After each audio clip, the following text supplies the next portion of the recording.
Job chapter 1. In the land of Uz there lived a man whose name was Job. This man was blameless and upright. He feared God and shunned evil. He had 7 sons and 3 daughters, and he owned 7,000 sheep, 3,000 camels, 500 yoke of oxen, and 500 donkeys, and had a large number of servants. He was the greatest man among all the people of East. His sons used to take turns holding feasts in their homes, and they would invite their 3 sisters to eat and drink with them.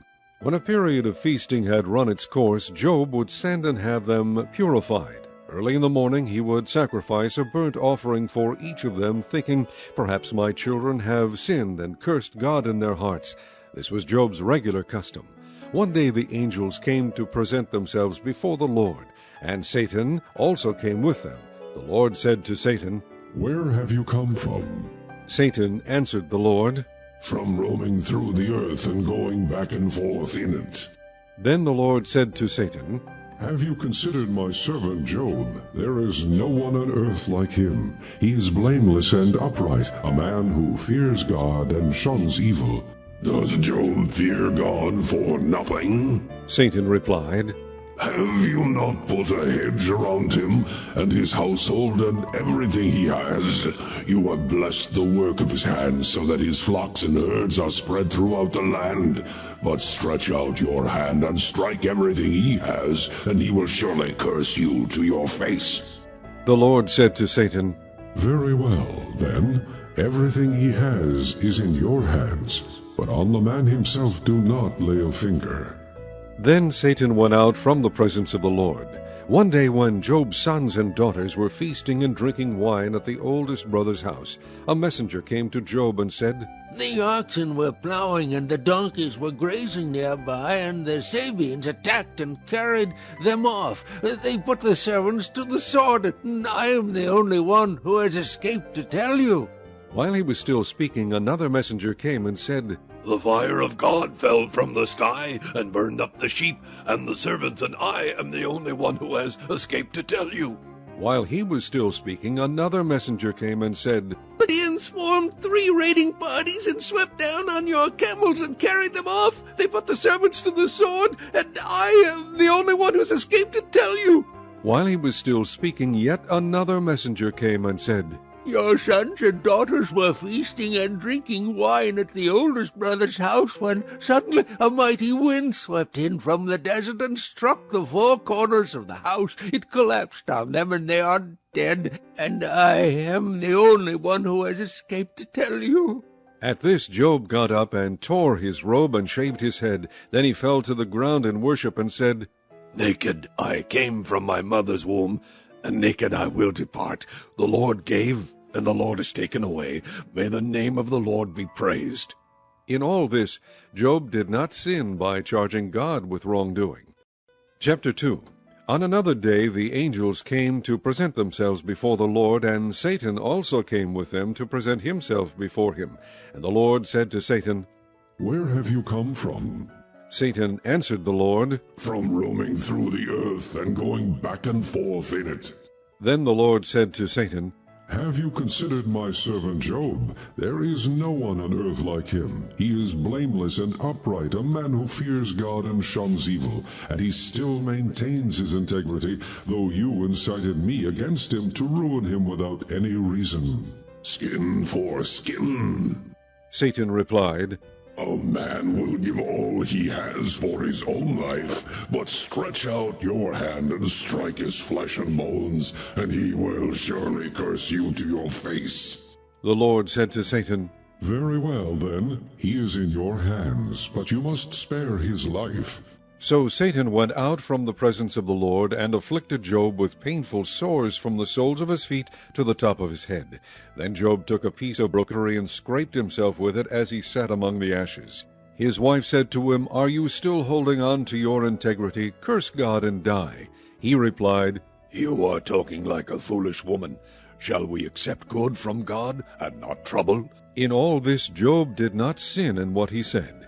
When Job's 3 friends, Eliphaz the Temanite, Bildad the Shuhite, and Zophar the Amathite, heard about all the troubles that had come upon him, they set out from their homes and met together by agreement to go and sympathize with him and comfort him.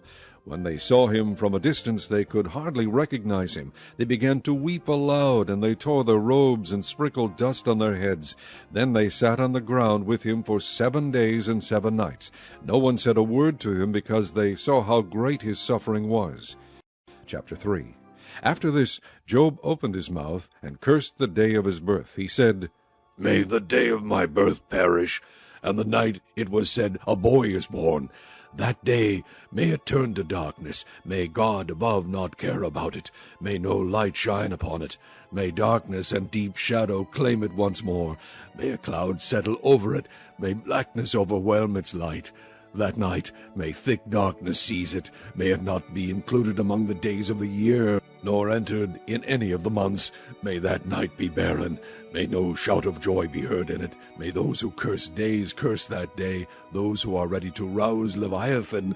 May its morning stars become dark. May it wait for daylight in vain, and not see the rays of dawn. For it did not shut the doors of the womb on me to hide trouble from my eyes. Why did I not perish at birth and die as I came from the womb? Why were there knees to receive me, and breasts that I might be nursed? For now I would be lying down in peace. I would be asleep and at rest, with kings and counselors of the earth, whomselves places now lying in ruins, with rulers who had gold, who filled their houses with silver. Or why was I not hidden in the ground like a stillborn child, like an infant who never saw the light of day? There the wicked cease from turmoil, and there the weary are at rest. Captives also enjoy their ease. They no longer hear the slave-driver shout. The small and the great are there, and the slave is freed from his master. Why is light given to those in misery, and life to the bitter of soul? To those who long for death that does not come, who search for it more than for hidden treasure, who are filled with gladness and rejoice when they reach the grave. Why is life given to a man whose way is hidden, whom God has hedged in? For sighing comes to me instead of food. My groans pour out like water. What I feared has come upon me. What I dreaded has happened to me. I have no peace, no quietness. I have no rest, but only turmoil. Chapter 4. Then Eliphaz the Temanite replied, If someone ventures a word with you, will you be impatient? But who can keep from speaking? Think how you have instructed many, how you have strengthened feeble hands. Your words have supported those who stumbled. You have strengthened faltering knees. But now trouble comes to you, and you are discouraged. It strikes you, and you are dismayed. Should not your piety be your confidence, and your blameless ways your hope? Consider now, who, being innocent, has ever perished? Where were the upright ever destroyed? As I have observed, those who plow evil and those who sow trouble reap it. At the breath of God they are destroyed. At the blast of his anger they perish. The lions may roar and growl, yet the teeth and the great lions are broken.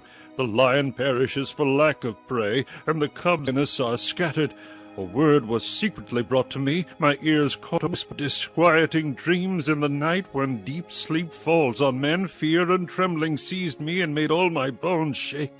A spirit guided past my face, and the hair on my body stood on end. It stopped, but I could not tell what it was. A form stood before my eyes, and I heard a hushed voice. Can a mortal be more righteous than God? Can a man be more pure than his Maker?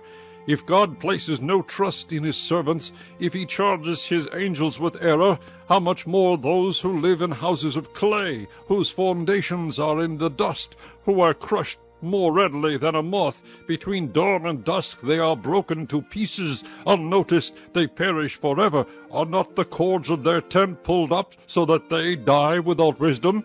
Chapter 5. Call if you will, but who will answer you? To which of the holy ones will you turn?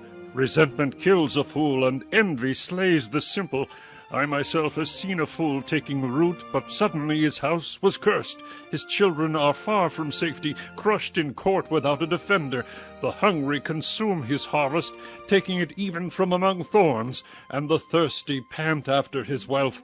For hardship does not spring from the soil, nor does trouble sprout from the ground. Yet man is born to trouble, and surely as sparks fly upward. But if it were I I would appeal to God. I would lay my cause before him. He performs wonders that cannot be fathomed, miracles that cannot be counted. He bestows rain on the earth. He sends water upon the countryside. The lowly he sets on high, and those who mourn are lifted to safety. He thwarts the plans of the crafty so that their hands achieve no success. He catches the wise in their craftiness, and the schemes of the wily are swept away. Darkness comes upon them in the day. At noon they grope as in the night. He saves the needy from the sword in their mouth. He saves them from the clutches of the powerful. So the poor have hope, and injustice shuts its mouth. Blessed is the man whom God corrects. So do not despise the discipline of the Almighty. For he wounds, but he also binds up. He injures, but his hands also heal. From 6 calamities he will rescue you. In 7 no harm will befall you. In famine he will ransom you from death, and in battle from the stroke of the sword. You will be protected from the lash of the tongue, and need not fear when destruction comes. You will laugh at destruction and famine, and need not fear the beasts of the earth. For you will have a covenant with the stones of the field, and the wild animals will be at peace with you. You will know that your tent is secure. You will take stock of your property and find nothing missing. You will know that your children will be many, and your descendants like the grass of the earth. You will come to the grave in full vigor, like sheaves gathered in season. We have examined this, and it is true. So hear it and apply it to yourself. Chapter 6. Then Job replied, If only my anguish could be weighed, and all my misery be placed on the scales, it would surely outweigh the sand of the seas. No wonder my words have been impetuous. The arrows of the Almighty are in me. My spirit drinks in their poison. God's terrors are marshaled against me. Does a wild donkey bray when it has grass, or an ox bellow when it has fodder? Is tasteless food eaten without salt, or is there flavor in the white of an egg? I refuse to touch it. Such food makes me ill. Oh, that I might have my request, that God would grant what I hope for, that God would be willing to crush me, to let loose his hand and cut me off. Then I would still have this consolation, my joy in unrelenting pain, that I had not denied the words of the Holy One. What strength do I have that I should still hope? What prospects that I should be patient? Do I have the strength of stone? Is my flesh bronze? Do I have any power to help myself now that success has been driven from me? A despairing man should have the devotion of his friends, even though he forsakes the fear of the Almighty. But my brothers are as undependable as interminate streams, as the streams that overflow when darkened by thawing ice and swollen with melting snow, but that cease to flow in the dry season, and in the heat vanish from their channels. Caravans turn aside from their routes. They go up into the wasteland and perish. The caravans of Tema look for water. The traveling merchants of Sheba look in hope. They are distressed. Because they had been confident, they arrive there only to be disappointed. Now you too have proved to be of no help. You see something dreadful and are afraid.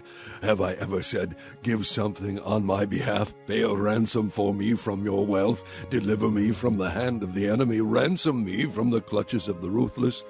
Teach me, and I will be quiet. Show me where I have been wrong. How painful are honest words. But what do your arguments prove? Do you mean to correct what I say and treat the words of a despairing man as wind? You would even cast lots for the fatherless and barter away your friend. But now be so kind as to look at me. Would I lie to your face? Relent. Do not be unjust. Reconsider, for my integrity is at stake. Is there any wickedness on my lips? Can my mouth not discern malice? Chapter 7. Does not man have hard service on earth? Are not his days of a hired man, like a slave longing for the evening shadows, or a hired man waiting eagerly for his wages? So I have been allotted months of futility, and nights of misery have been assigned to me. When I lie down, I think, how long before I get up? The night drags on, and I toss till dawn. My body is clothed with worms and scabs. My skin is broken and festering. My days are swifter than a weaver's shuttle, and they come to an end without hope. Remember, O God, that my life is but a breath. My eyes will never see happiness again. The eye that now sees me will see me no longer. You will look for me, but I will be no more. As a cloud vanishes and is gone, so he who goes down to the grave does not return. He will never come to his house again. His place will know him no more. Therefore, I will not keep silent. I will speak out in the anguish of my spirit. I will complain in the bitterness of my soul. Am I the sea, or the monster of the deep, that you put me under guard? When I think my bed will comfort me, and my couch will ease my complaint, even then you frighten me with dreams and terrify me with visions, so that I prefer strangling and death rather than this body of mine. I despise my life. I would not live forever. Let me alone. My days have no meaning. What is man that you make so much of him, that you give him so much attention, that you examine him every morning and test him every moment? Will you never look away from me or let me alone, even for an instant? If I have sinned, what have I done to you, O watcher of men? Why have you made me your target? Have I become a burden to you? Why do you not pardon my offenses and forgive my sins? For I will soon lie down in the dust. You will search for me, but I will be no more. Chapter 8. Then Bildad the Shuhite replied, How long will you say such things? Your words are a blustering wind. Does God pervert justice? Does the Almighty pervert what is right? When your children sinned against him, he gave them over to the penalty of their sin. But if you will look to God and plead with the Almighty, if you are pure and upright, even now he will rouse himself on your behalf and restore you to your rightful place. Your beginnings will seem humble, so prosperous will your future be. Ask the former generations and find out what their fathers learned, for we were born only yesterday and know nothing, and our days on earth are but a shadow. Will they not instruct you and tell you? Will they not bring forth words from their understanding? Can papyrus grow tall where there is no marsh? Can reeds thrive without water? While still growing and uncut, they wither more quickly than grass. Such is the destiny of all who forget God. So perishes the hope of the godless. What he trusts in is fragile. What he relies on is a spider's web. He leans on his web, but it gives way. He clings to it, but it does not hold. He is like a well-watered plant in the sunshine, spreading its shoots over the garden. It entwines its roots around a pile of rocks and looks for a place among the stones. But when it is torn from its spot, that place disowns it and says, I never saw you. Surely its life withers away, and from the soil other plants grow. Surely God does not reject a blameless man or strengthen the hands of evildoers. He will yet fill your mouth with laughter and your lips with shouts of joy. Your enemies will be clothed in shame, and the tents of the wicked will be no more. Chapter 9. Then Job replied, Indeed, I know that this is true, but how can a mortal be right? Though one wished to dispute with him, he could not answer him one time out of 1,000. His wisdom is profound, his power is vast. Who has resisted him and come out unscathed? He moves mountains without their knowing it, and overturns them in his anger. He shakes the earth from its place and makes its pillars tremble. He speaks to the sun, and it does not shine. He seals off the light of the stars. He alone stretches out the heavens and treads on the waves of the sea. He is the maker of the Bear and Orion, the Pleiades, and the constellations of the south. He performs wonders that cannot be fathomed, miracles that cannot be counted. When he passes me, I cannot see him. When he goes by, I cannot perceive him. If he snatches away, who can stop him? Who can say to him, What are you doing? God does not restrain his anger. Even the cohorts of Rahab cowered at his feet. How then can I dispute with him? How can I find words to argue with him? Though I were innocent, I could not answer him. I could only plead with my judge for mercy. Even if I summoned him and he responded, I do not believe he would give me a hearing. He would crush me with a storm and multiply my wounds for no reason. He would not let me regain my breath, but would overwhelm me with misery. If it is a matter of strength, he is mighty. And if it is a matter of justice, who will summon him?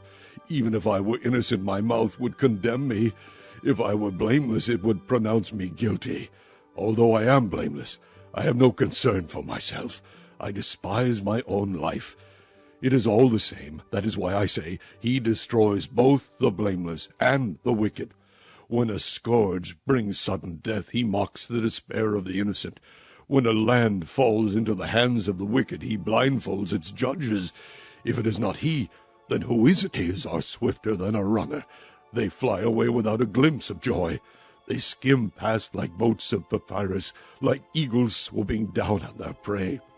If I say, I will forget my complaint, I will change my expression and smile, I still dread all my sufferings, for I know you will not hold me innocent.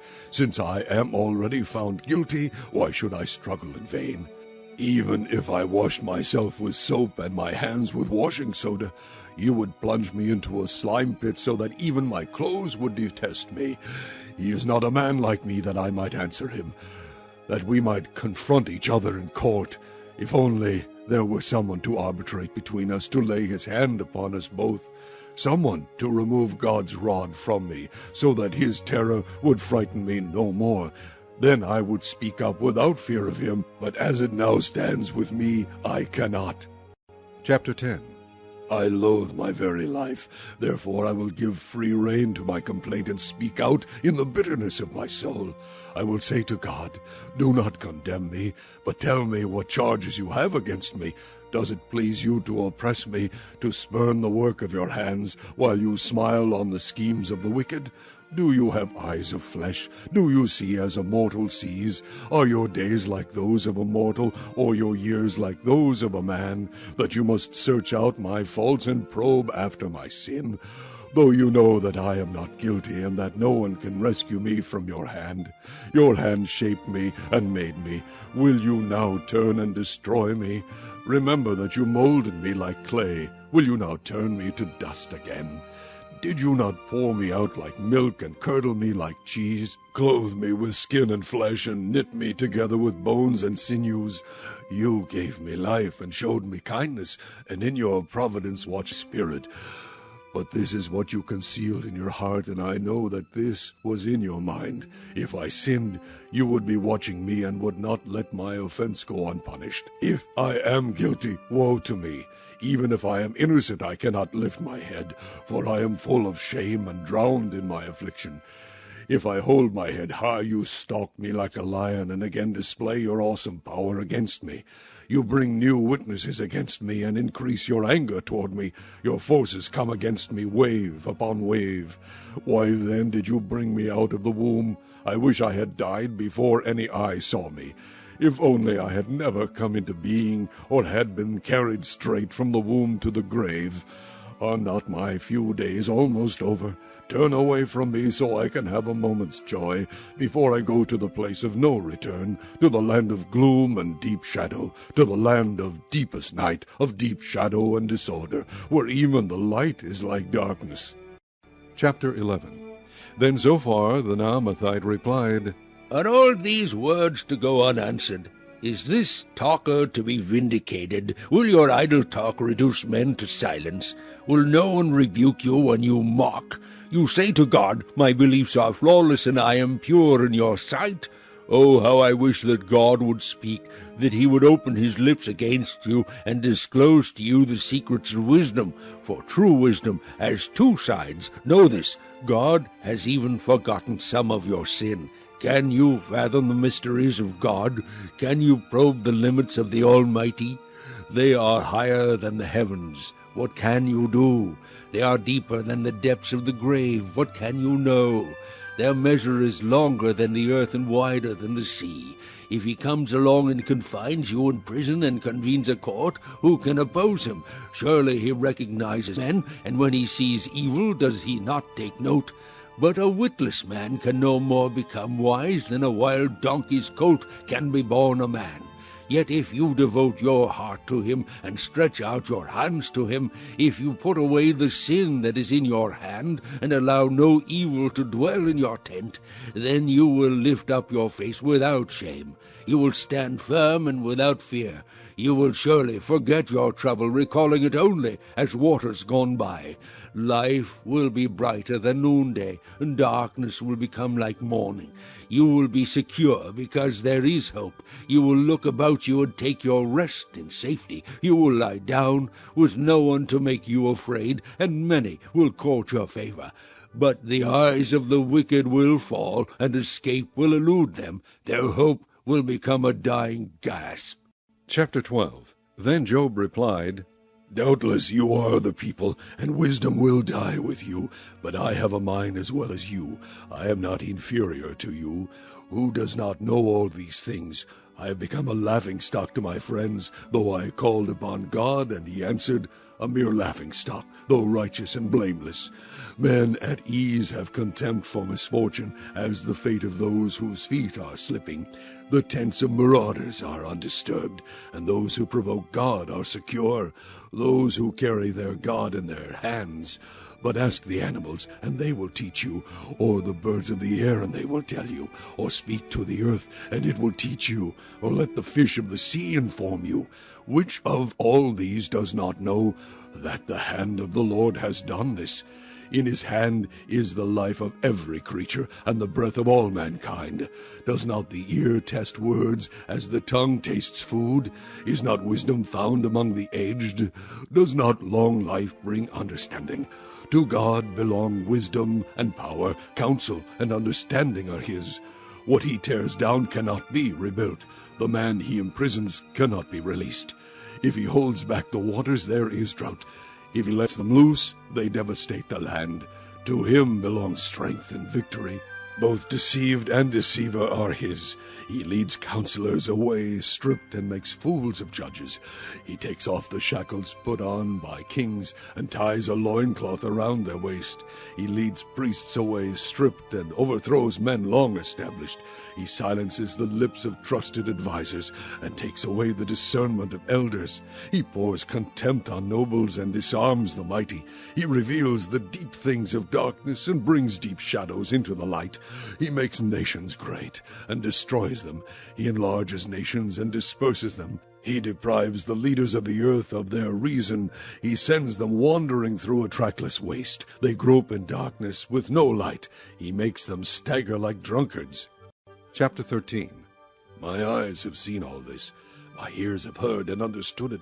What you know, I also know. I am not inferior to you, but I desire to speak to the Almighty and to argue my case with God. You, however, smear me with lies. You are worthless physicians, all of you. If only you would be altogether silent. For you, that would be wisdom. Hear now my argument. Listen to the plea of my lips. Will you speak wickedly on God's behalf? Will you speak deceitfully for him? Will you show him partiality? Will you argue the case for God? Would it turn out well if I examined you? Could you deceive him as you might deceive men? He would surely rebuke you if you secretly showed partiality. Would not his splendor terrify you? Would not the dread of him fall on you? Your maxims are proverbs of ashes. Your defenses are defenses of clay. Keep silent and let me speak. Then let come to me what may. Why do I put myself in jeopardy and take my life in my hands? Though he slay me, yet will I hope in him. I will surely defend my ways to his face. Indeed, this will turn out for my deliverance, for no godless man would dare come before him. Listen carefully to my words. Let your ears take in what I say. Now that I have prepared my case, I know I will be vindicated. Can anyone bring charges against me? If so, I will be silent and die. Only grant me these two things, O God, and then I will not hide from you. Withdraw your hand far from me, and stop frightening me with your terrors. Then summon me, and I will answer, or let me speak, and you reply. How many wrongs and sins have I committed? Show me my offense and my sin. Why do you hide your face and consider me your enemy? Will you torment a wind-blown leaf? Will you chase after dry chaff? For you write down bitter things against me, and make me inherit the sins of my youth. You fasten my feet in shackles. You keep close watch on all my paths, by putting marks on the soles of my feet. So man wastes away like something rotten, like a garment eaten by moths. Chapter 14. Man born of woman is of few days, and full of trouble. He springs up like a flower, and withers away. Like a fleeting shadow he does not endure. Do you fix your eye on such a one? Will you bring him before you for judgment? Who can bring what is pure from the impure? No one. Man's days are determined. You have decreed the number of his months, and have set limits he cannot exceed.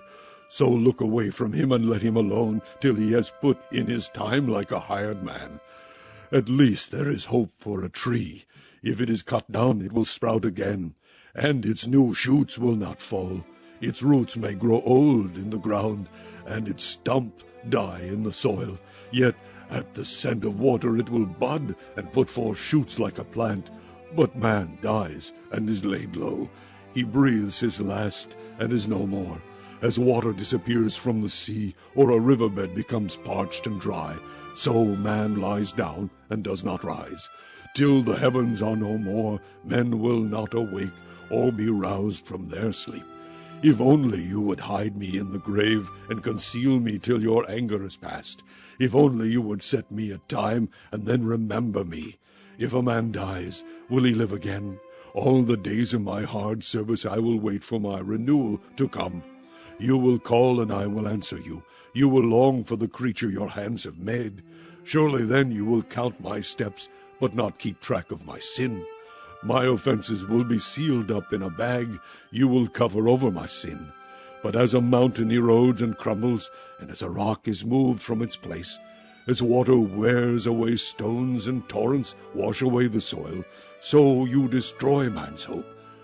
You overpower him once for all, and he is gone. You change his countenance and send him away. If his sons are honored, he does not know it. If they are brought low, he does not see it. He feels but the pain of his own body, and mourns only for himself. Chapter 15. Then Eliphaz the Temanite replied, Would a wise man answer with empty notions, or fill his belly with a hot east wind? Would he argue with useless words, with speeches that have no value? But you even undermine piety and hinder devotion to God. Your sin prompts your mouth. You adopt the tongue of the crafty. Your own mouth condemns you, not mine. Your own lips testify against you. Are you the first man ever born? Were you brought forth before the hills? Do you listen in on God's counsel? Do you limit wisdom to yourself? What do you know that we do not know? What insights do you have that we do not have? The gray-haired and the aged are on our side, men even older than your father. Are God's consolations not enough for you, words spoken gently to you? Why has your heart carried you away, and why do your eyes flash, so that you vent your rage against God, and pour out such words from your mouth? What is man, that he could be pure, or one born of woman, that he could be righteous?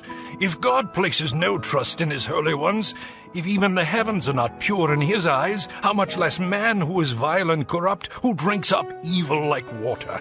Listen to me, and I will explain to you. Let me tell you what I have seen, what wise men have declared, hiding nothing received from their fathers, to whom alone the land was given when no alien passed among them. All his days the wicked man suffers torment, the ruthless through all the years stored up for him. Terrifying sounds fill his ears. When all seems well, marauders attack him. He despairs of escaping the darkness. He is marked for the sword. He wanders about, food for vultures. He knows the day of darkness is at hand. Distress and anguish fill him with terror. They overwhelm him like a king poised for attack, because he shakes his fist at God and vaunts himself against the Almighty, defiantly charging against him with a thick, strong shield. Though his face is covered with fat and his waist bulges with flesh, he will inhabit ruined towns and houses where no one lives, houses crumbling to rubble. He will no longer be rich, and his wealth will not endure. nor will his possessions spread over the land. He will not escape the darkness. A flame will wither his shoots, and the breath of God's mouth will carry him away. Let him not deceive himself by trusting what is worthless, for he will get nothing. This time he will be paid in full, and his branches will not flourish. He will be like a vine stripped of its unripe grapes, like an olive tree shedding its blossoms. For the company of the godless will be barren, and fire will consume the tents of those who love bribes. They conceive trouble and give birth to evil. Their womb fashions deceit. Chapter 16. Then Job replied, I have heard many things like these. Miserable comforters are you all. Will your long-winded speeches never end? What ails you that you keep on arguing? I also could speak like you. If you were in my place, I could make fine speeches against you and shake my head at you. But my mouth would encourage you. Comfort from my lips would bring you relief. Yet if I speak, my pain is not relieved. And if I refrain, it does not go away. Surely, O God, you have worn me out. You have devastated my entire household. You have bound me, and it has become a witness. My godness rises up and testifies against me. God assails me and tears me in his anger, and gnashes his teeth at me. My opponent fastens on me his piercing eyes. Men open their mouths to jeer at me. They strike my cheek in scorn and unite together against me. God has turned me over to evil men and thrown me into the clutches of the wicked. All was well with me, but he shattered me. He seized me by the neck and crushed me. He has made me his target. His archers surround me. Without pity, he pierces my kidneys and spills my ground. Again and again he bursts upon me. He rushes at me like a warrior. I have sewed sackcloth over my skin and buried my brow in the dust. My face is red with weeping. Deep shadows ring my eyes. Yet my hands have been free of violence, and my prayer is pure. O earth, do not cover my blood. May my cry never be laid to waste. Even now my witness is in heaven. My advocate is on high. My intercessor is my friend, as my eyes pour out tears to God. On behalf of a man he pleads with God, as a man pleads for his friend. Only a few years will pass before I go on the journey of no return. Chapter 17. My spirit is broken. My days are cut short. The grave awaits me. Surely mockers surround me. My eyes must dwell on their hostility. Give me, O God, the pledge you demand. Who else will put up security for me? You have closed their minds to understanding. Therefore you will not let them triumph. If a man denounces his friends for reward, the eyes of his children will fail. God has made me a byword to everyone, a man in whose face people spit. My eyes have grown dim with grief. My whole frame is but a shadow. Upright men are appalled at this. The innocent are aroused against the ungodly. Nevertheless, the righteous will hold to their ways, and those with clean hands will grow stronger. But come on, all of you, try again. I will not find a wise man among you. My days have passed, my plans are shattered, and so are the desires of my heart. These men turn night into day. In the face of darkness they say, light is near. If the only home I hope for is the grave, spread out my bed in darkness. If I say to corruption, you are my father, and to the worm, my mother or my sister, where then is my hope? Who can see any hope for me? Will it go down to the gates of death? Will we descend together into the dust? Chapter 18. Then Bildad the Shuhite replied, When will you end these speeches? Be sensible, and then we can talk. Why are we regarded as cattle and considered stupid in your sight? You who tear yourself to pieces in your anger, is the earth to be abandoned for your sake?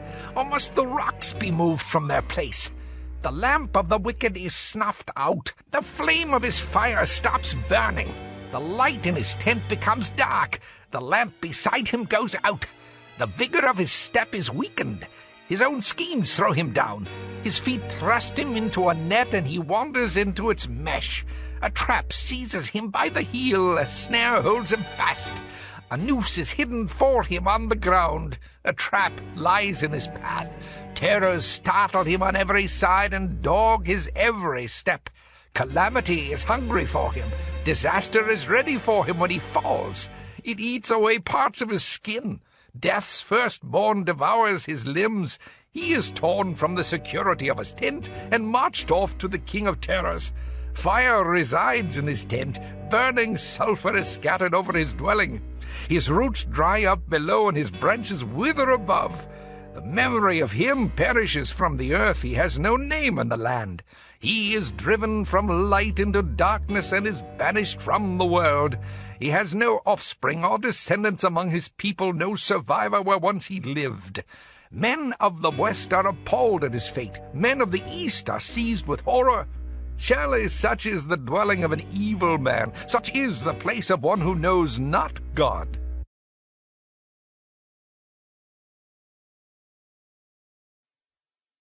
Chapter 19. Then Job replied, "How long will you torment me and crush me with words? 10 times now you have reproached me. Shamelessly you attack me. If it is true that I have gone astray, my error remains my concern alone. If indeed you would exalt yourselves above me and use my humiliation against me, then know that God has wronged me and drawn his net around me. Though I cry, I've been wronged, I get no response. Though I call for help, there is no justice. He has blocked my way so I cannot pass. He has shrouded my paths in darkness. He has stripped me of my honor and removed the crown from my head. He tears me down on every side till I am gone. He uproots my hope like a tree. His anger burns against me. He counts me among his enemies. His troops advance in force. They build a siege ramp against me and encamp around my tent. He has alienated my brothers from me. My acquaintances are completely estranged from me. My kinsmen have gone away. My friends have forgotten me. My guests and my maidservants count me a stranger. They look upon me as an alien. I summon my servant, but he does not answer, though I beg him with my own mouth. My breath is offensive to my wife. I am loathsome to my own brothers.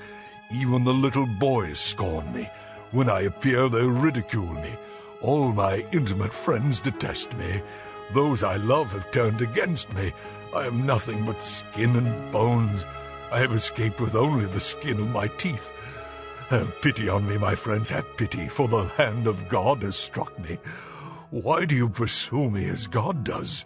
Will you never get enough of my flesh? Oh, that my words were recorded, that they were written on a scroll, that they were inscribed with an iron tool on lead, or engraved in rock forever. I know that my Redeemer lives, and that in the end he will stand upon the earth. And after my skin has been destroyed, yet in my flesh I will see God. I myself will see him with my own eyes, I, and not another.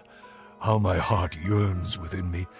If you say, how we will hound him, since the root of the trouble lies in him, you should fear the sword yourselves. For wrath will bring punishment by the sword, and then you will know that there is judgment. Chapter 20. Then Zophar the Naamathite replied, My troubled thoughts prompt me to answer, because I am greatly disturbed. I hear a rebuke that dishonors me, and my understanding inspires me to reply. Surely you know how it has been from of old, ever since man was placed on the earth, that the mirth of the wicked is brief, the joy of the godless lasts but a moment.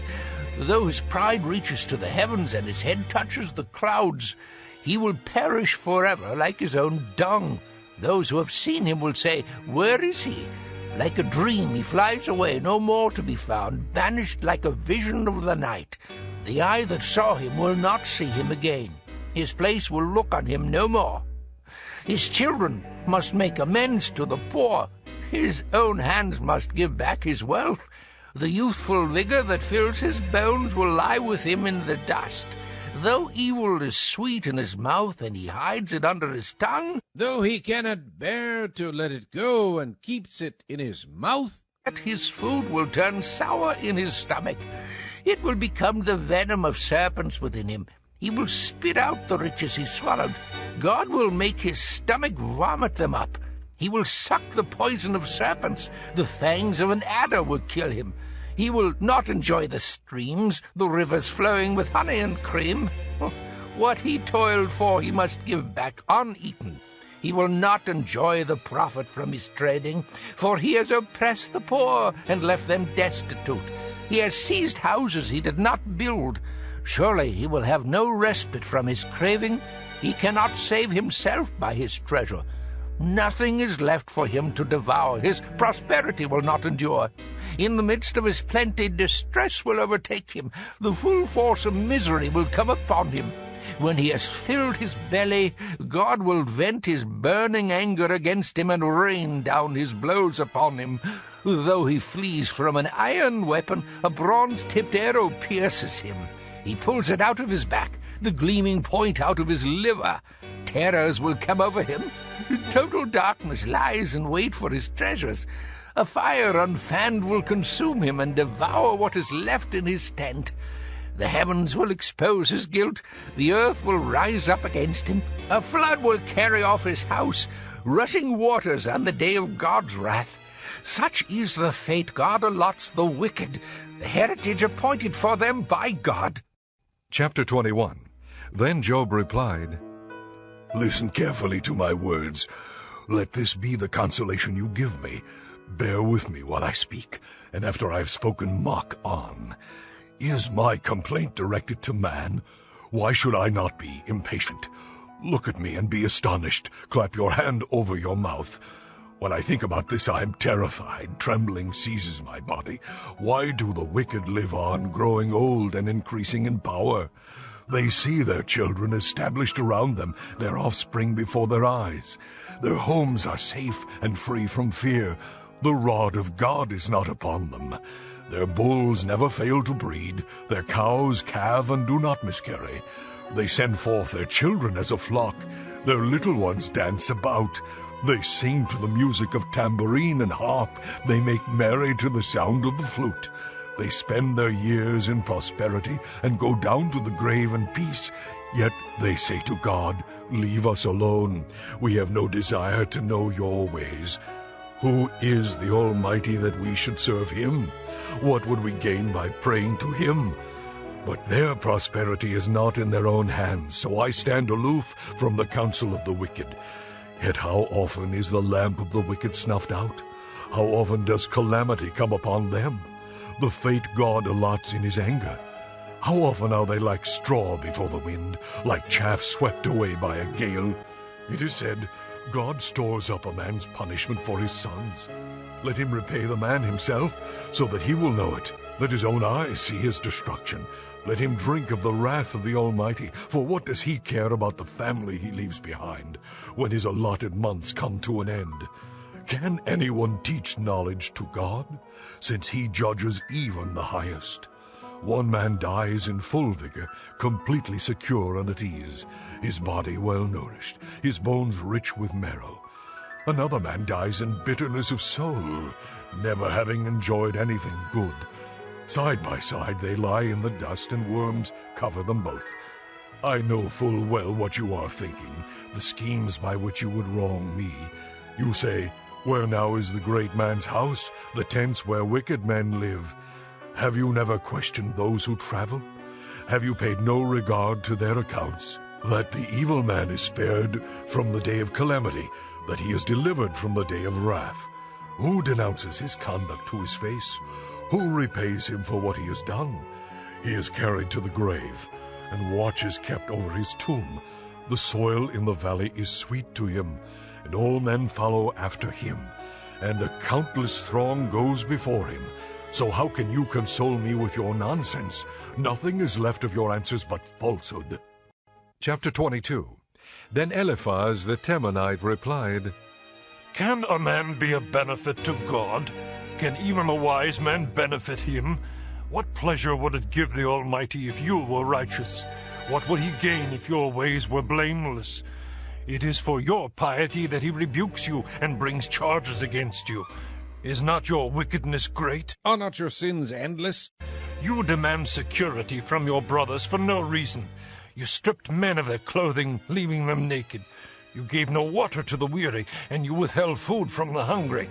Though you were a powerful man owning land, an honored man living on it, and you sent widows away empty-handed and broke the strength of the fatherless. That is why snares are all around you, why sudden peril terrifies you, why it is so dark you cannot see, and why a flood of water covers you. Is not God in the heights of heaven? And see how lofty are the highest stars. Yet you say, what does God know? Does he judge through such darkness? Thick clouds veil him, so he does not see us as he goes about in the vaulted heavens. Will you keep to the old path that evil men have trod? They were carried off before their time, their foundations washed away by a flood. They said to God, leave us alone. What can the Almighty do to us? Yet it was he who filled their houses with good things. So I stand aloof from the counsel of the wicked. The righteous see their ruin and rejoice. The innocent mock them, saying, surely our foes are destroyed, and fire devours their wealth. Submit to God, and be at peace with him. In this way prosperity will come to you.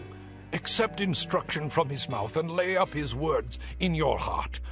If you return to the Almighty, you will be restored. If you remove wickedness far from your tent, and assign your nuggets to the dust, your gold of Ophir to the rocks in the ravines, then the Almighty will be your gold, the choicest silver for you. Surely then you will find delight in the Almighty and will lift up your face to God. You will pray to him, and he will hear you, and you will fulfill your vows. What you decide on will be done, and light will shine on your ways. When men are brought low and you say, lift them up, then he will save the downcast. He will deliver even one who is not innocent. Who will be delivered through the cleanness of your hands? Chapter 23. Then Job replied,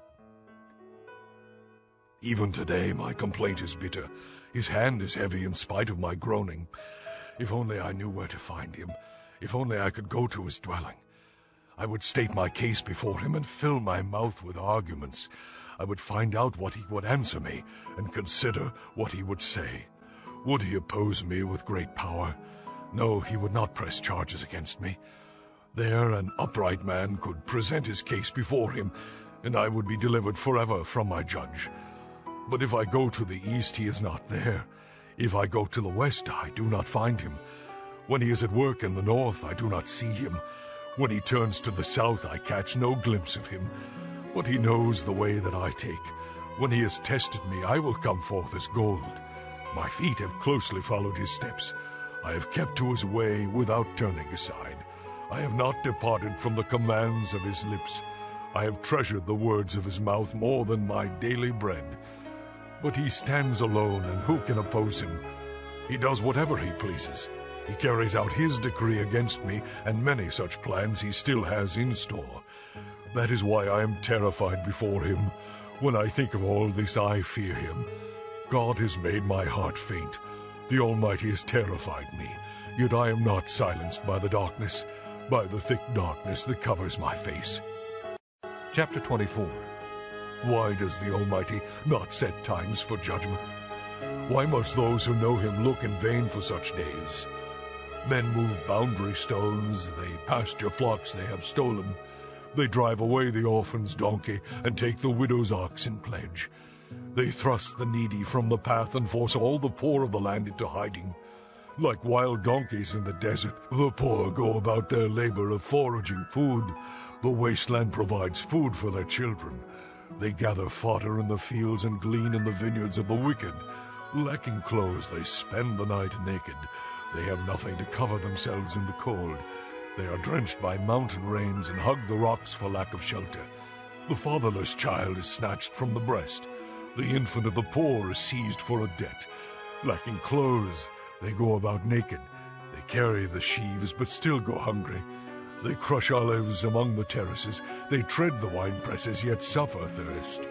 The groans of the dying rise from the city, and the souls of the wounded cry out for help. but God charges no one with wrongdoing. There are those who rebel against the light, who do not know its ways, or stay in its paths. When daylight is gone, the murderer rises up, and kills the poor and needy. In the night he steals forth like a thief. The eye of the adulterer watches for dusk. He thinks, no eye will see me, and he keeps his face concealed. In the dark men break into houses, but by day they shut themselves in. They want nothing to do with the light. For all of them, deep darkness is their morning. They make friends with the terrors of darkness.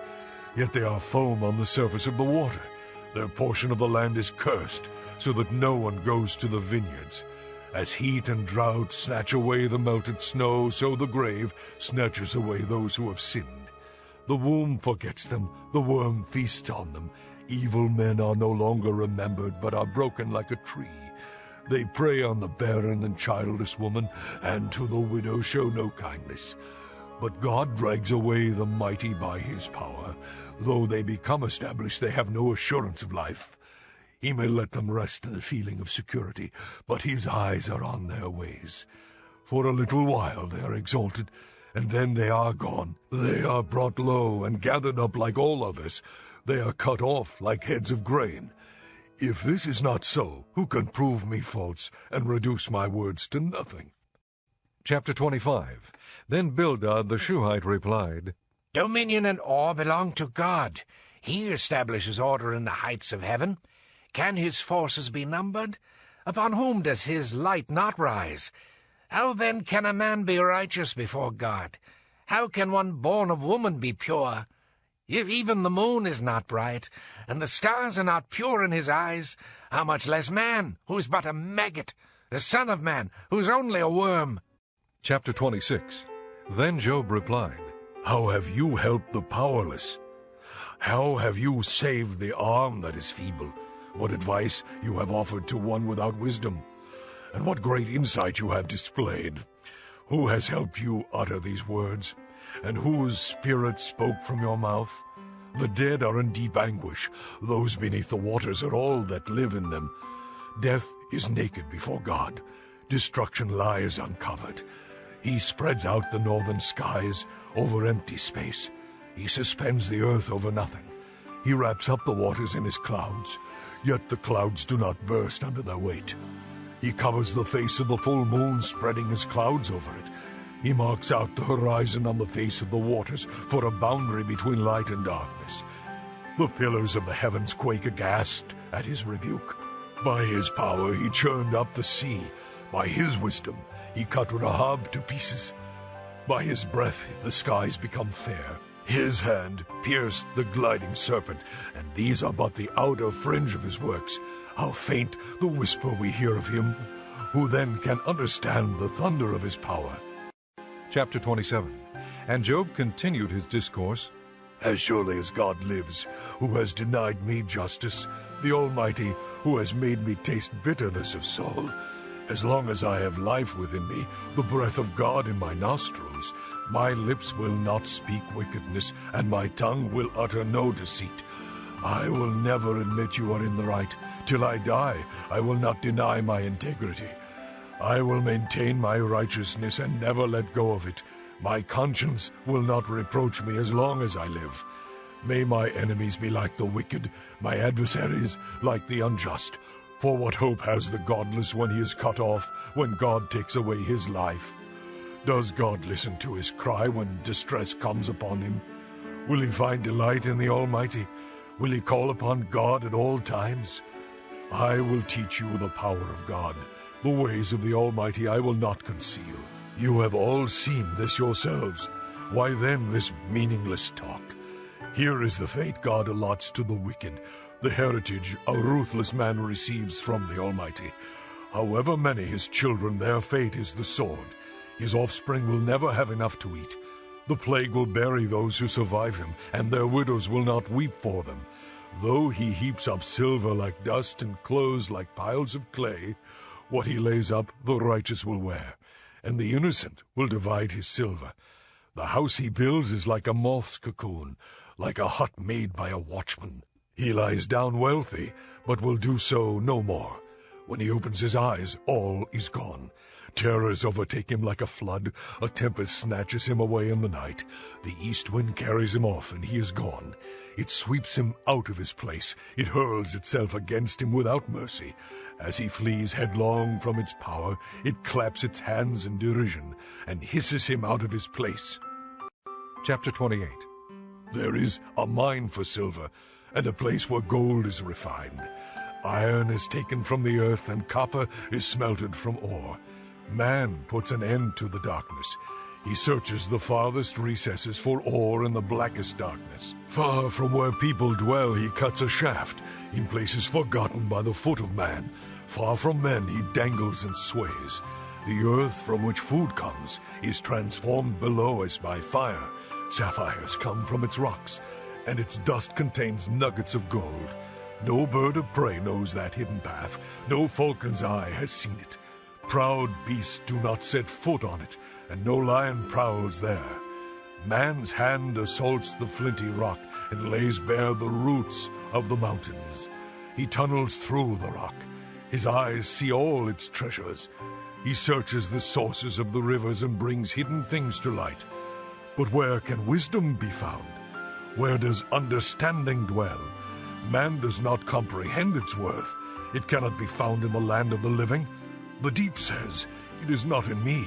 The sea says, "It is not with me." It cannot be bought with the finest gold, nor can its price be weighed in silver.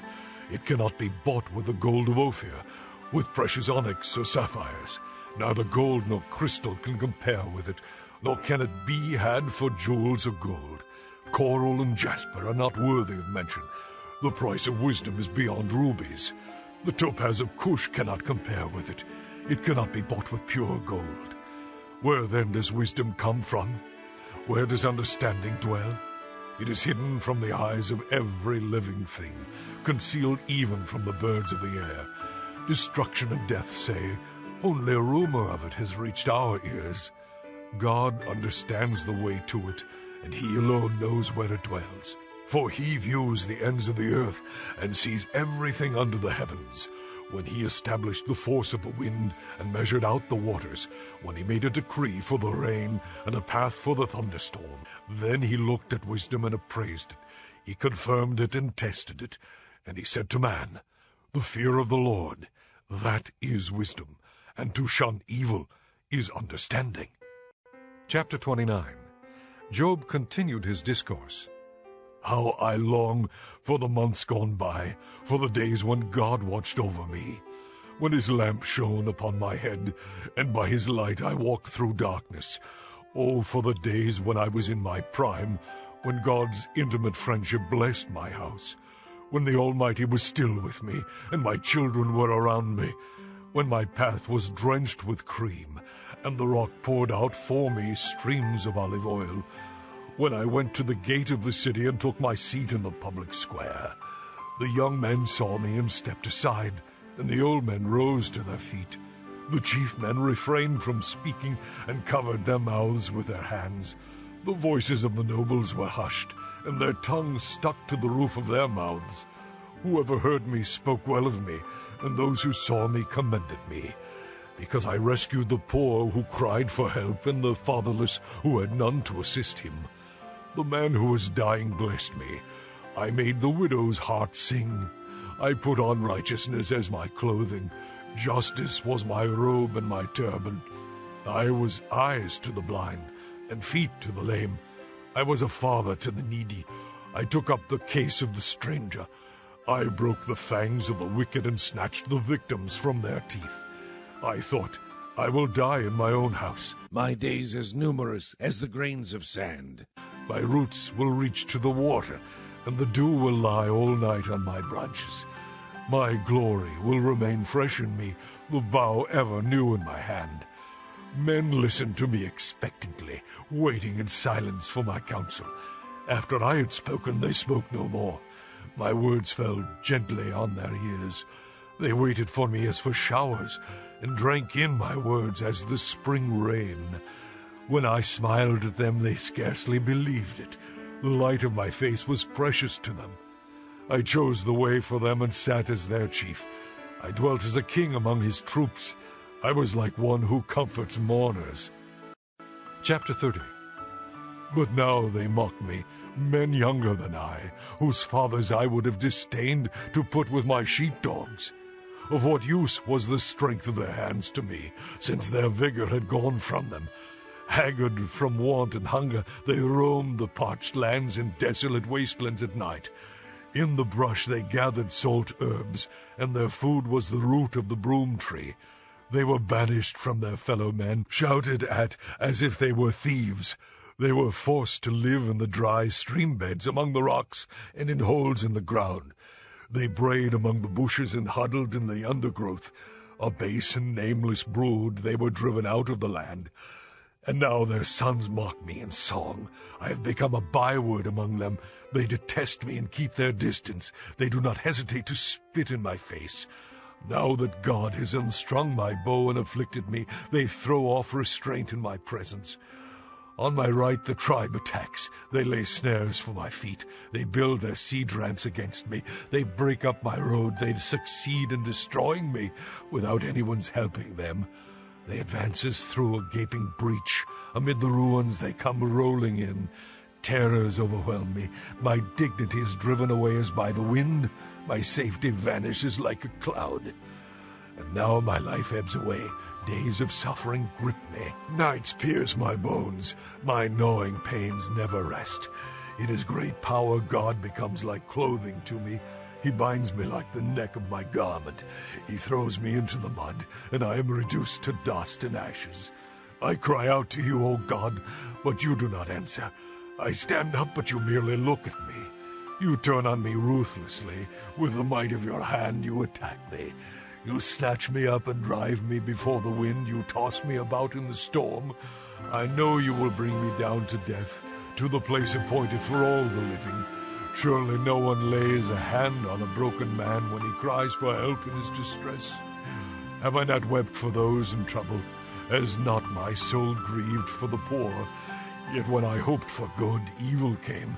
When I looked for light, then came darkness. The churning inside me never stops. Days of suffering confront me. I go about blackened, but not by the sun. I stand up in the assembly and cry for help. I have become a brother of jackals, a companion of owls. My skin grows black and peels. My body burns with fever. My harp is tuned to mourning, and my flute to the sound of wailing. Chapter 31.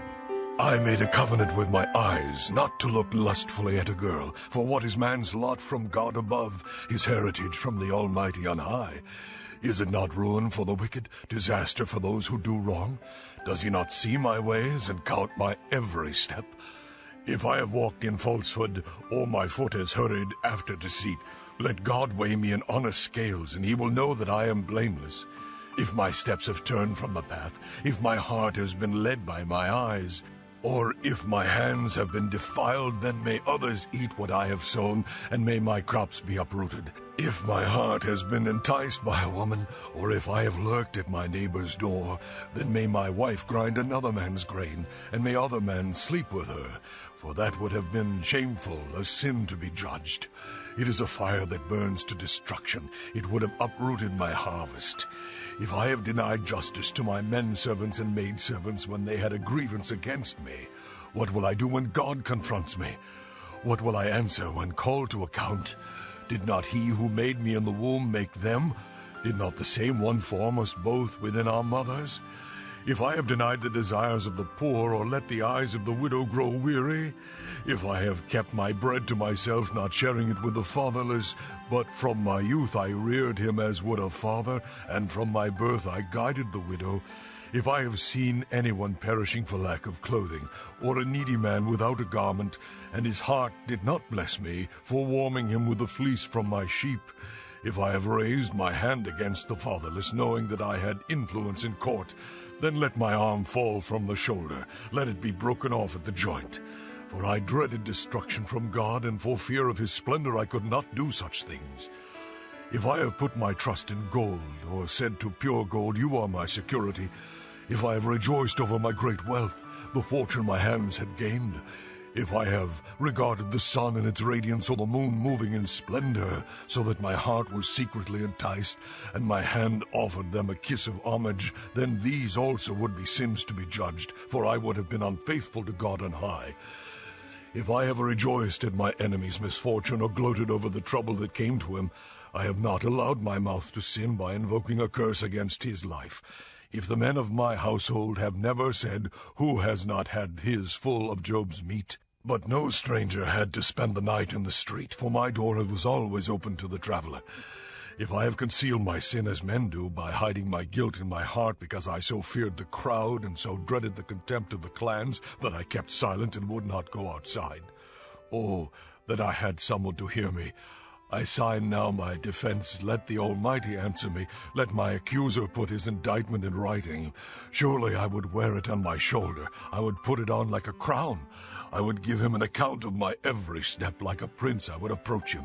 If my land cries out against me, and all its furrows are wet with tears, if I have devoured its yield without payment, or broken the spirit of its tenants, then let briars come up instead of wheat, and weeds instead of barley. The words of Job are ended. Chapter 32. So these 3 men stopped answering Job because he was righteous in his own eyes. But Elihu, son of Barachel the Buzite of the family of Ram, became very angry with Job for justifying himself rather than God. He was also angry with the 3 friends because they had found no way to refute Job, and yet had condemned him. Now Elihu had waited before speaking to Job because they were older than he.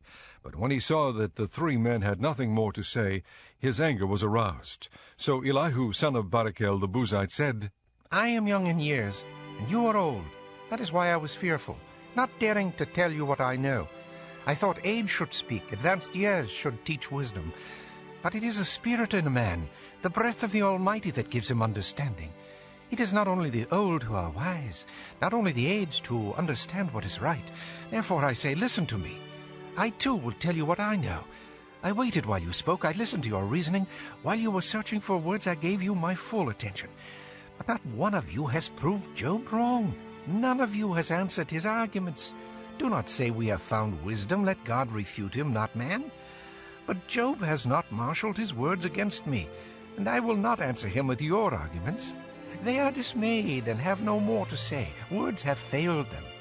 Must I wait now that they are silent, now that they stand there with no reply? I too will have my say. I too will tell what I know. For I am full of words, and the spirit within me compels me.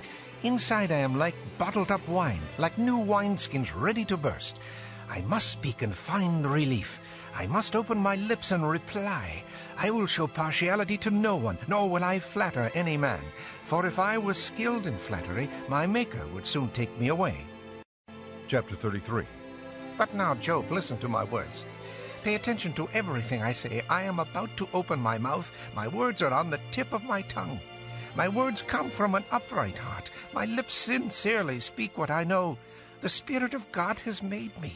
The breath of the Almighty gives me life. Answer me then if you can. Prepare yourself and confront me. I am just like you before God. I too have been taken from clay. No fear of me should alarm you, nor should my hand be heavy upon you. But you have said in my hearing, I heard the very words, I am pure and without sin. I am clean and free from guilt. Yet God has found fault with me. He considers me his enemy. He fastens my feet in shackles. He keeps close watch on all my paths. But I tell you, in this you are not right, for God is greater than man.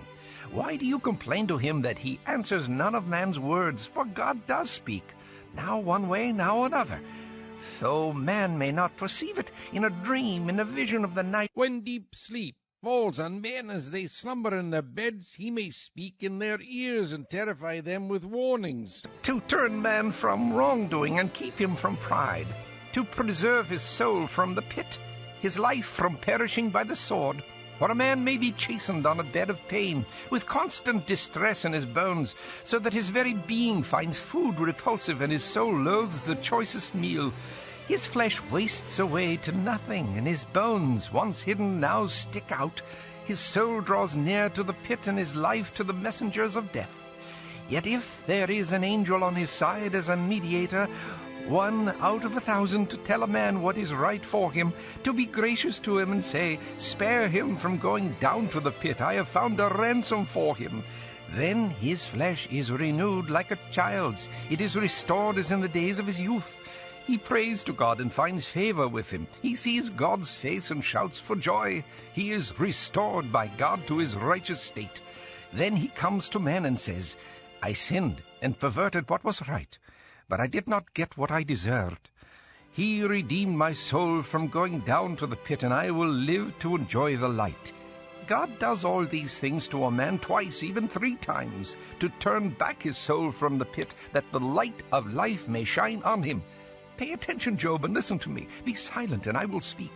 If you have anything to say, answer me. Speak up, for I want to be cleared. But if not, then listen to me.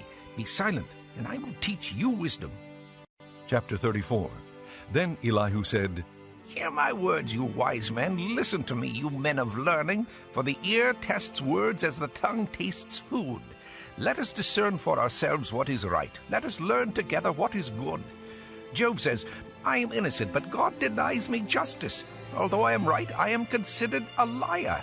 Although I am guiltless, his arrow inflicts an incurable wound. What man is like Job, who drinks scorn like water? He keeps company with evildoers. He associates with wicked men, for he says, it profits a man nothing when he tries to please God. So listen to me, you men of understanding. Far be it from God to do evil, from the Almighty to do wrong. He repays a man for what he has done. He brings upon him what his conduct deserves.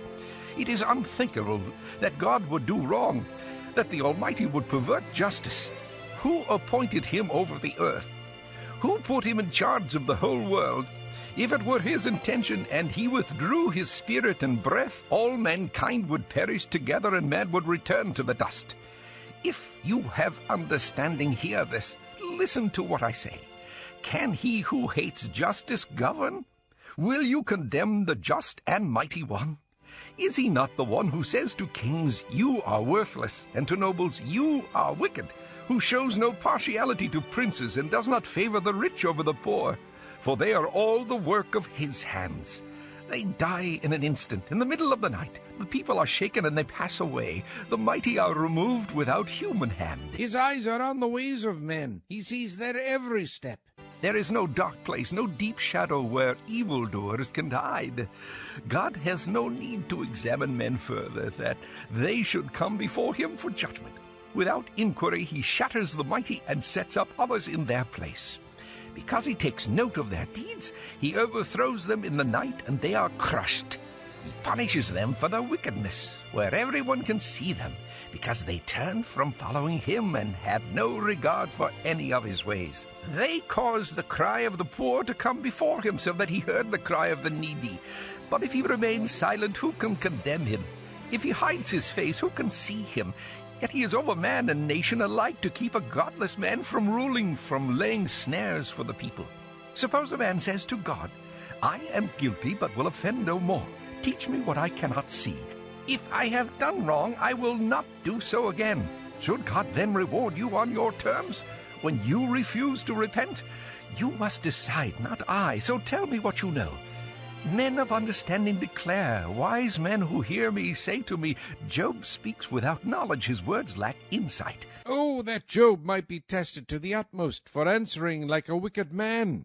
To his sin he adds rebellion. Scornfully he claps his hands among us and multiplies his words against God. Chapter 35. Then Elihu said, Do you think this is just? You say, I will be cleared by God, yet you ask him, what profit is it to me? And what do I gain by not sinning? I would like to reply to you and to your friends with you. Look up at the heavens and see. Gaze at the clouds so high above you. If you sin, how does that affect him? If your sins are many, what does that do to him? If you are righteous, what do you give to him? Or what does he receive from your hand? Your wickedness affects only a man like yourself, and your righteousness only the sons of men. Men cry out under a load of oppression. They plead for relief from the arm of the powerful, but no one says, where is God, my Maker, who gives songs in the night, who teaches more to us than to the beasts of the earth, and makes us wiser than the birds of the air? He does not answer when men cry out because of the arrogance of the wicked. Indeed, God does not listen to their empty plea. The Almighty pays no attention to it. How much less, then, will he listen when you say that you do not see him, that your case is before him and you must wait for him? And further, that his anger never punishes, and he does not take the least notice of wickedness. So Job opens his mouth with empty talk. Without knowledge he multiplies words. Chapter 36. Elihu continued, Bear with me a little longer, and I will show you that there is more to be said in God's behalf. I get my knowledge from afar. I will ascribe justice to my Maker. Be assured that my words are not false. One perfect in knowledge is with you. God is mighty, but does not despise men. He is mighty and firm in his purpose. He does not keep the wicked alive, but gives the afflicted their rights. He does not take his eyes off the righteous. He enthrones them with kings and exalts them forever. But if men are bound in chains, held fast by cords of affliction, he tells them what they have done, that they have sinned arrogantly. He makes them listen to correction and commands them to repent of their evil. If they obey and serve him, they will spend the rest of their days in prosperity and their years in contentment. But if they do not listen, they will perish by the sword and die without knowledge. The godless in heart harbor resentment even when he fetters them. They do not cry for help. They die in their youth among male prostitutes of the shrines. But those who suffer he delivers in their suffering. He speaks to them in their affliction. He is wooing you from the jaws of distress to a spacious place free from restriction, to the comfort of your table laden with choice food. But now you are laden with the judgment due the wicked. Judgment and justice have taken hold of you.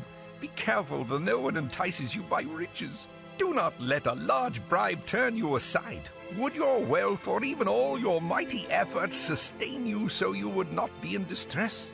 Do not long for the night, to drag people away from their homes. Beware of turning to evil, which you seem to prefer to affliction. God is exalted in his power. Who is a teacher like him? Who has prescribed his ways for him, or said to him, "You have done wrong"? Remember to extol his work, which men have praised in song.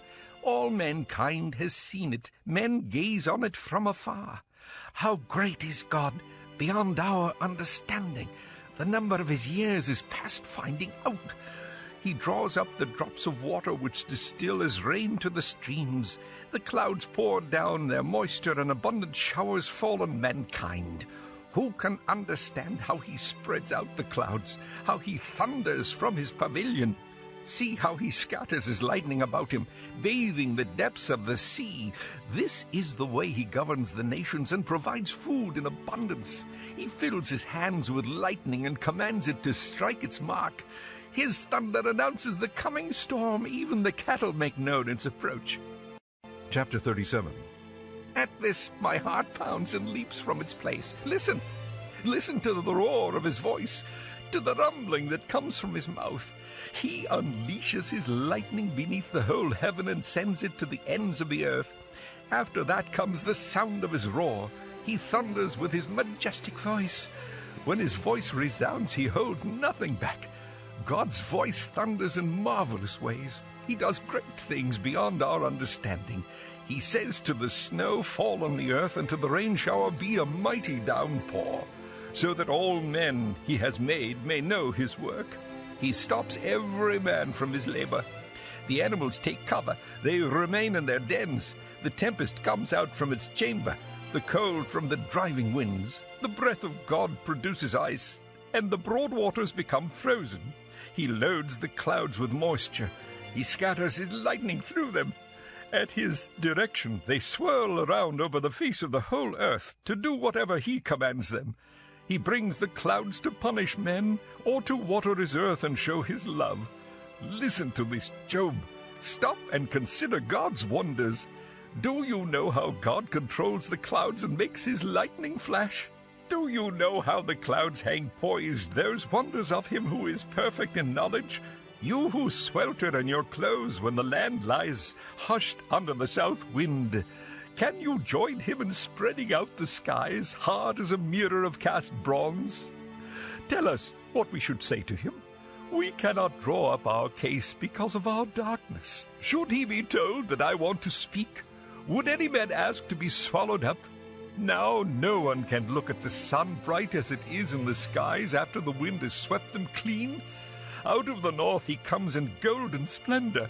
God comes in awesome majesty. The Almighty is beyond our reach and exalted in power. In his justice and great righteousness he does not oppress.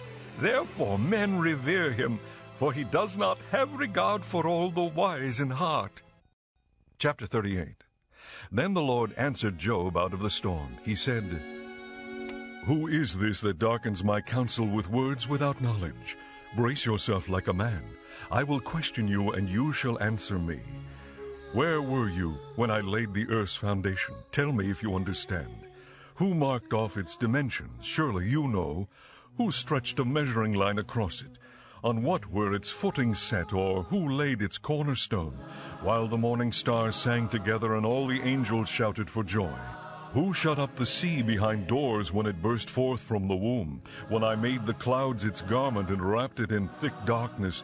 When I fixed limits for it and set its doors and bars in place? When I said, This far you may come and no farther. Here is where your proud waves halt. Have you ever given orders to the morning, or shown the dawn its place, that it might take the earth by the edges and shake the wicked out of it? The earth takes shape like clay under a seal. Its features stand out like those of a garment. The wicked are denied their light, and their upraised arm is broken. Have you journeyed to the springs of the sea, or walked in the recesses of the deep? Have the gates of death been shown to you? Have you seen the gates of the shadow of death? Have you comprehended the vast expanses of the earth? Tell me if you know all this. What is the way to the abode of light, and where does darkness reside? Can you take them to their places? Do you know the paths to their dwellings?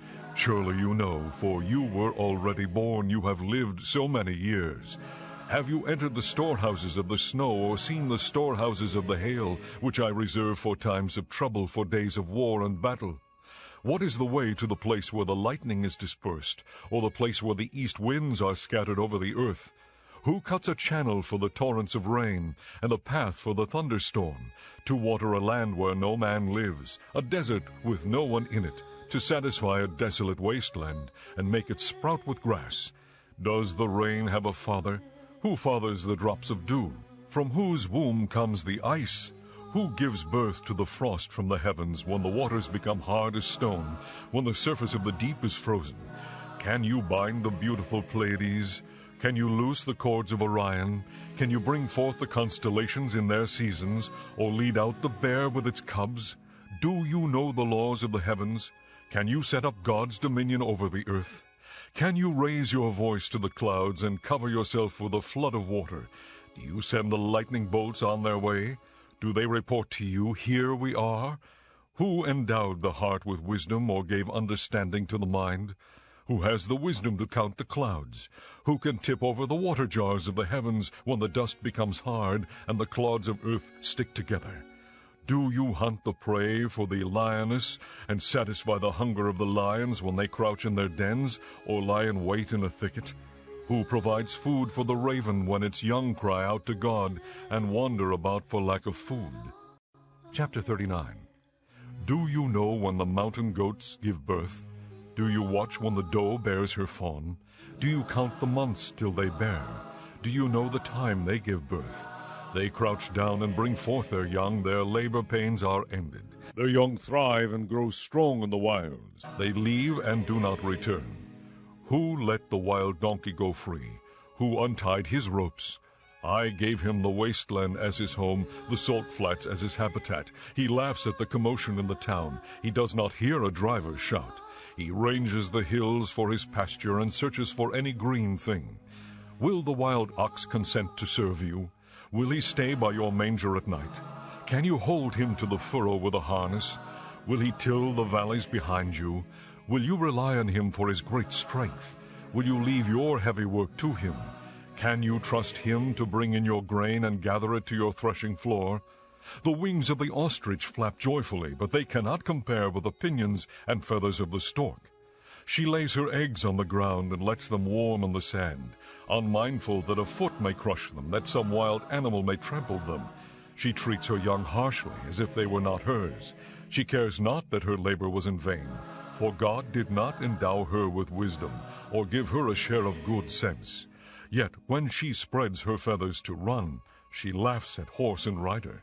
Do you give the horse his strength, or clothe his neck with a flowing mane? Do you make him leap like a locust, striking terror with his proud snorting? He paws fiercely, rejoicing in his strength, and charges into the fray. He laughs at fear, afraid of nothing.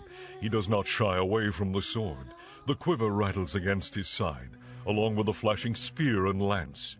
In frenzied excitement he eats up the ground. He cannot stand still when the trumpet sounds. At the blast of the trumpet he snorts, "Aha!" He catches the scent of battle from afar, the shout of commanders and the battle cry. Does the hawk take flight by your wisdom and spread his wings toward the south? Does the eagle soar at your command and build his nest on high? He dwells on a cliff and stays there at night. A rocky crag is his stronghold. From there he seeks out his food. His eyes detect it from afar. His young ones feast on blood, and where the slain are, there is he. Chapter 40. The Lord said to Job, Will the one who contends with the Almighty correct him? Let him who accuses God answer him.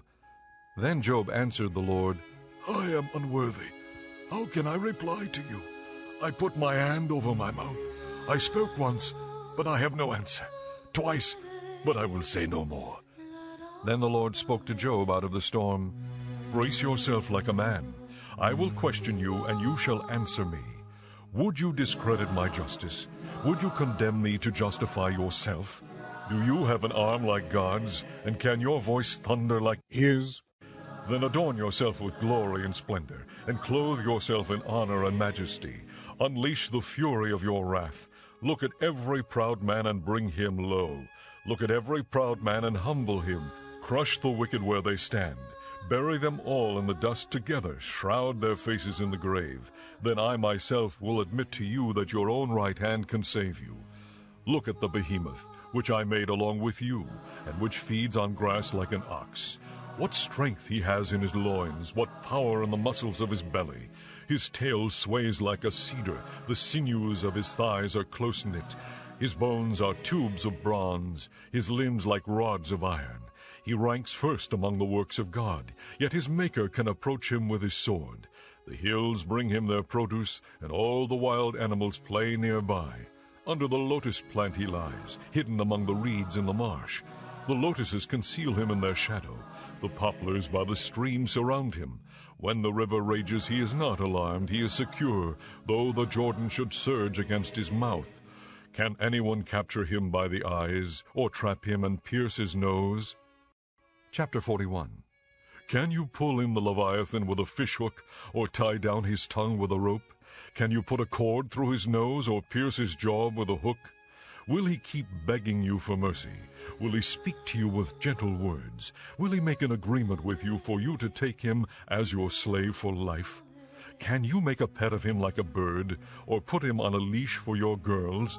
Will traders barter for him? Will they divide him up among the merchants? Can you fill his hide with harpoons, or his head with fishing spears? If you lay a hand on him, you will remember the struggle and never do it again. Any hope of subduing him is false.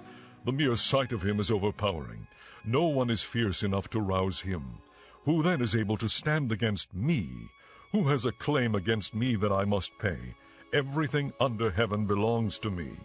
I will not fail to speak of his limbs, his strength, and his graceful form. Who can strip off his outer coat? Who would approach him with a bridle? Who dares open the doors of his mouth, ringed about with his fearsome teeth? His back has rows of shields tightly sealed together. Each is so close to the next that no air can pass between. They are joined fast to one another. They cling together and cannot be parted. His snorting throws out flashes of light. His eyes are like the rays of dawn. Firebrands stream from his mouth. Sparks of fire shoot out. Smoke pours from his nostrils as from a boiling pot over a fire of reeds. His breath sets coals ablaze, and flames dart from his mouth. Strength resides in his neck. Dismay goes before him. The folds of his flesh are tightly joined. They are firm and immovable. His chest is hard as rock, hard as a lower millstone. When he rises up, the mighty are terrified. They retreat before his thrashing. The sword that reaches him has no effect, nor does the spear or the dart or the javelin. Iron he treats like straw, and bronze like rotten wood. Arrows do not make him flee. Sling stones are like chaff to him. A club seems to him but a piece of straw. He laughs at the rattling of the lance. His undersides are jagged potsherds, leaving a trail in the mud like a threshing sledge. He makes the depths churn like a boiling cauldron, and stirs up the sea like a pot of ointment. Behind him he leaves a glistening wake. One would think the deep had white hair. Nothing on earth is his equal, a creature without fear. He looks down on all that are haughty. He is king over all that are proud. Chapter 42. Then Job replied to the Lord, I know that you can do all things. No plan of yours can be thwarted. You asked, who is this that obscures my counsel without knowledge? Surely I spoke of things I did not understand, things too wonderful for me to know. You said, listen now, and I will speak. I will question you, and you shall answer me. My ears had heard of you, but now my eyes have seen you. Therefore I despise myself, and repent in dust and ashes. After the Lord had said these things to Job, he said to Eliphaz the Temanite, I am angry with you and your 2 friends, because you have not spoken of me what is right, as my servant Job has. So now take 7 bulls and 7 rams, and go to my servant Job and sacrifice a burnt offering for yourselves. My servant Job will pray for you, and I will accept his prayer and not deal with you according to your folly. You have not spoken of me what is right, as my servant Job has. So Eliphaz the Temanite, Bildad the Shuhite, and Zophar the Naamathite did what the Lord told them, and the Lord accepted Job's prayer. After Job had prayed for his friends, the Lord made him prosperous again and gave him twice as much as he had before. All his brothers and sisters and everyone who had known him before came and ate with him in his house. They comforted and consoled him over all the trouble the Lord had brought upon him, and each one gave him a piece of silver and a gold ring. The Lord blessed the latter part of Job's life more than the first. He had 14,000 sheep, 6,000 camels, 1,000 yoke of oxen, and 1,000 donkeys. And he also had 7 sons and 3 daughters. The first daughter he named Jemimah, the second Keziah, and the third Keren-Hapuk. Nowhere in all the land were there found women as beautiful as Job's daughters, and their father granted them an inheritance along with their brothers. After this, Job lived 140 years. He saw his children and their children to the 4th generation, and so he died, old and full of years.